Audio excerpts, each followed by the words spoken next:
लोग कहते हैं कि वो पानी में डूब के मर गया। क्यों? क्योंकि पानी गहरा था।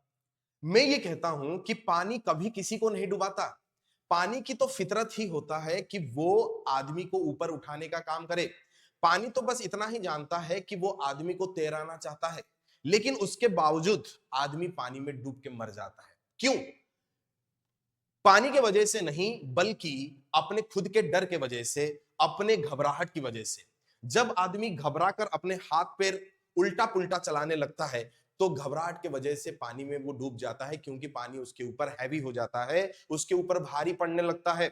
अच्छा, एक चीज और, आपने ये भी मार्क किया होगा कि एक मुर्दा आदमी जो है, एक लाश जो है, वो पानी में बड़े आराम से तैरता है, लेकिन वहीं एक जिंदा आदमी पानी में डूब जाता है। आखिर ऐसा क्यों? आखिर मुर्दे को वो कौन सी कला पता है जो जिंदा आदमी को नहीं पता थी? सर, बात बस इतनी सी है कि मुर्दे के दिल में अब वो डर नहीं है, लेकिन जिंदा आदमी के दिल में वो डर था, और वो घबराहट और उस डर के वजह से वो आदमी पानी में डूब गया, जबकि एक मुर्दा, एक लाश आसानी से पानी में तैर जाता है। बेटा, इकोनॉमिक्स भी ठीक उसी हिसाब से है। अगर आप इस सब्जेक्ट से घबराओगे, अगर आप इस सब्जेक्ट के कॉन्सेप्ट से डरोगे, अगर आप इससे दूर भागना चाहोगे, तो बनी सी बात है कि ये सब्जेक्ट आपको ले डूबेगा। लेकिन अगर आप इस सब्जेक्ट को अच्छे से समझ गए, अगर आप इसके कॉन्सेप्ट से जुड़ गए, अगर आप इस इकोनॉमिक्स के सब्जेक्ट को बारीकी से समझ गए, तो मैं आपको बताता हूं, पूरी गारंटी के साथ बताता हूं कि ये जो सब्जेक्ट है, ये आपको जिंदगी की लहरों में तैरना सिखाता है, और ये आपको उस बुलंदियों को छूने में मदद करता है जो आप सपने में भी नहीं सोच सकते। इकोनॉमिक्स आपको सिर्फ किताबी ज्ञान नहीं देता, इकोनॉमिक्स आपको जिंदगी जीना सिखाता है। मैं इकोनॉमिक्स सिर्फ एक सब्जेक्ट नहीं है बेटा, इकोनॉमिक्स सिर्फ एक सब्जेक्ट नहीं है, ये एक एहसास है, ये प्यार है, दुलार है, आपके गले का हार है, ये आपकी समझ और आपके ज्ञान की शोभा बढ़ाता है। इकोनॉमिक्स पूरा संसार है, क्योंकि इसके अंदर पूरे दुनिया की सारी बातें लिखी हैं। ये आपको व्यापार सिखाता है, ये आपको ट्रेडिंग सिखाता है, ये आपको हानि और लाभ, प्रॉफिट एंड लॉस सिखाता है। सबसे पहला सूत्र बेटा यह है कि इससे डरना छोड़िए आप, इससे डरना आप बंद करो। क्योंकि जिस तरह पानी में इंसान अपने शरीर को जब ढीला छोड़ता है, तो पानी अपने आप उसको ऊपर उठाने का काम करता है।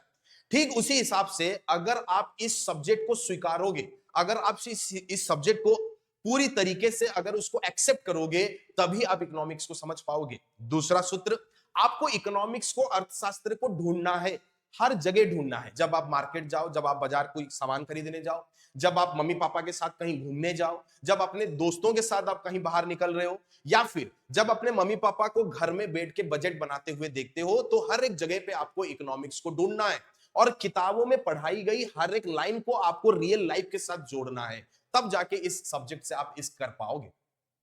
रट्टा नहीं, रिश्ता जोड़ो। किताबों को पढ़ना छोड़ो और किताबों से बातें करना चालू करो। आप खुद देखिए, हमने नेशनल इनकम यूनिट शुरू किया मार्च 19 को, और खत्म कब हुआ? मई 15 तारीख को। मतलब कि लगभग लगभग 2 महीना तक हमने जो है नेशनल इनकम एक ही यूनिट के ऊपर चर्चा की क्लास में। लोग कहते हैं कि आखिर तुमको इतना वक्त क्यों लगता है? भाई साहब, मैं उनको यह जवाब देता हूं कि मैं आपको यह सब्जेक्ट सिर्फ पढ़ाना नहीं चाहता। पढ़ाने को तो 10 दिन में भी खत्म हो जाए, पर मैं आपको सिर्फ और सिर्फ पढ़ाना नहीं चाहता, बल्कि इस चैप्टर के, इस यूनिट के हर एक कॉन्सेप्ट को आपके दिमाग में मैं बैठाना चाहता हूं, फिट करना चाहता हूं, ताकि नेशनल इनकम के जो फॉर्मूलाज हैं वो आपके रगों में दौड़े। आपको याद करना ना पड़े एग्जाम हॉल में कि जीडीपी एमपी से एनएनपीएफसी कैसे निकलेगा। आप उस कॉन्सेप्ट को इतनी बारीकी से समझ चुके होंगे कि आपकी जो कलाई है वो अपने आप चलेगा। डोमेस्टिक प्रोडक्ट से लेकर नेशनल प्रोडक्ट तक, जीवीए एमपी, जीवीए एफसी के साथ जीवीए बीपी तक, डिमांड फॉर डोमेस्टिक गुड्स से लेकर डोमेस्टिक डिमांड फॉर गुड्स तक, डेप्रिसिएशन से लेकर डेप्रिसिएशन रिजर्व फंड तक, नेशनल इनकम, एक income method, expenditure, GDP, green GDP, GDP deflator, हर एक चीज, एक एक न्यूमेरिकल को हमने आपके सामने बारीकी से प्रस्तुत किया। रीजन, क्योंकि मैं हमेशा चाहता हूं कि मेरे बच्चे जब कल को इकोनॉमी के बारे में कहीं बात करें, जब ये बच्चे कल को नेशनल इकोनॉमी के ऊपर कहीं पर अपना स्पीच दें, अपना सब्जेक्ट रखें और खुद को बताएं कि मैं एक इकोनॉमिक्स का स्टूडेंट हूं, तो उनका जो दिल है, उनका जो जहन है, उनकी जो आत्मा है, वो गर्व से फूल जाना चाहिए। लोग पूछते हैं कि आखिर ये बच्चे रामसर से इतना प्यार क्यों करते हैं? देखिए रीजन ये नहीं है कि मैं कोई बहुत अच्छा पढ़ा देता हूं, भाई मेरे से और भी ज्ञानी, मेरे से और भी परम ज्ञानी मार्केट में बहुत मिलेंगे आपको, लेकिन किसी सब्जेक्ट को पढ़ाना और हाथ पकड़ के मंजिल तक लेके जाना, इन दोनों में अंतर होता है। हाँ, हमारे क्लास में बच्चों के साथ हमारा रिश्ता किताबों से शुरू जरूर होता है, पर खत्म हमेशा एक परिवार की तरह होता है, क्योंकि राम सर के लिए आपके मार्क से ज्यादा आपका भविष्य मायने रखता है। मैंने वक्त लगाया, पर हर एक डाउट को जड़ से मिटाया, और मैं फिर से कहता हूं, मैं तब तक रुकूंगा नहीं जब तक हर एक बच्चा ये ना कहे कि सर समझ गए। देखिए बंधु, ऐसा है, हुनर तो सब में होता है, पर नियत दिखानी पड़ती है। हुनर तो सब में होता है, पर नियत दिखानी पड़ती है, और नेशनल इनकम हो या जिंदगी, बारीकी से पढ़नी पड़ती है। और लोग पूछते हैं कि आखिर इतना वक्त क्यों लगता है तुम्हें? मैं कहता हूं कि अगर बुनियाद मजबूत हो तो इमारतें सदियों तक मुस्कुराती है, समझे? तो आपकी इस बुनियाद को मजबूत बनाने के लिए ही 2 महीने तक हमने लगातार नेशनल इनकम के ऊपर चर्चा की।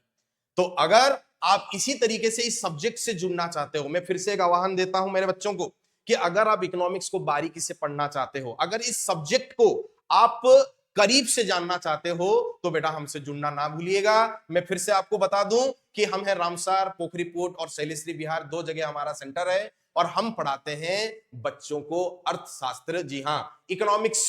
तो अगर कोई बच्चा है जो इकोनॉमिक्स से जुड़ना चाहता है, तो राम सर से जुड़ना ना भूलिएगा। और अपना ख्याल रखें, अच्छे से पढ़िए, तगड़ा तैयारी करें और खुद को साबित करें। चलिए, थैंक यू, धन्यवाद।